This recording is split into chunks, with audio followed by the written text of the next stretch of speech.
Balik lagi di TTM, Tanya 3 menit. Nanya-nanya tentang keuangan sama ahlinya cuma 3 menit aja.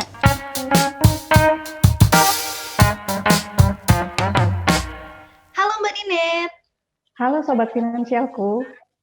Oke, langsung aja Mbak. Aku mau tanya-tanya nih. Mbak, kalau gimana sih caranya menyiapkan dana pendidikan anak yang terbaik untuk 2 anak? Yang satu usianya 7 tahun dan 10 tahun.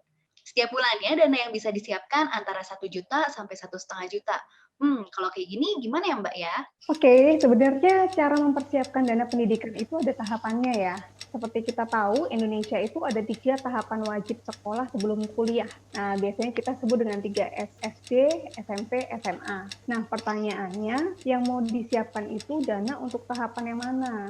Misalnya nih, mungkin tahapan SD, SMP, SMA itu bisa negeri karena biayanya lebih murah. Terus mungkin jangkanya pendek gitu ya, bentar lagi sekolah kita bisa siapkan sambil jalan. Nah, tapi kalau sudah ngomong dana kuliah, ini yang benar-benar harus dipersiapkan. Masuk universitas negeri itu kan nggak gampang. Jadi kita harus mempersiapkan alternatif yang lain. Kalau nggak diterima di negeri, nah kita mau sekolahin anak kita di mana? Taruhlah biaya untuk kuliah.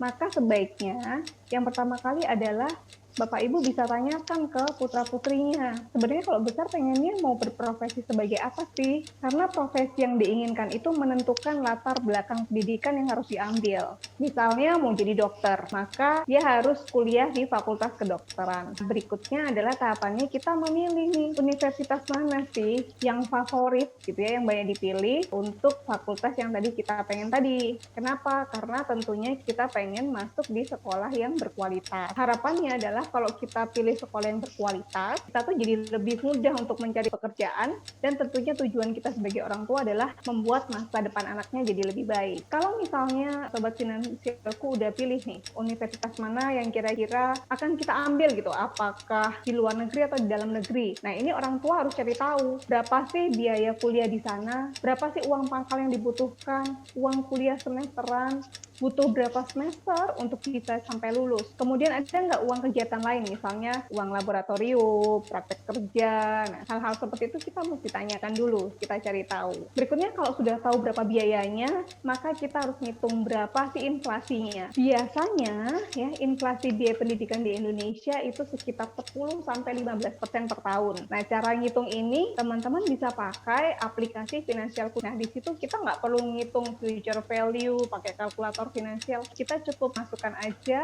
berapa usia anak kita, berapa lama akan kuliah. Misalnya tadi anaknya umur 7 sama 10, berarti kira-kira butuh waktu 11 tahun dan 8 tahun untuk mereka bisa kuliah. Nah, di situ kita bisa hitung. Yang kita hitung sekarang itu kalau misalnya 11 tahun lagi dengan inflasi 15%, butuh duit berapa sih? Jadi berapa sih? Nah, sehingga dari situ kita bisa lihat apakah dana pendidikan yang saya sisihkan 1-1,5 juta per bulan itu cukup. Nah, tentukan lagi nih, balik lagi ke pilihan sekolah. Apakah yang saya sisihkan ini bisa dipakai untuk mengcover atau menutupi semua biaya pendidikannya, atau cuma bisa untuk nambahin biaya pendidikannya saja. Jadi sudah ada, terus ini yang disisihkan tuh kalau nggak cukup berarti cuma nambahin doang gitu.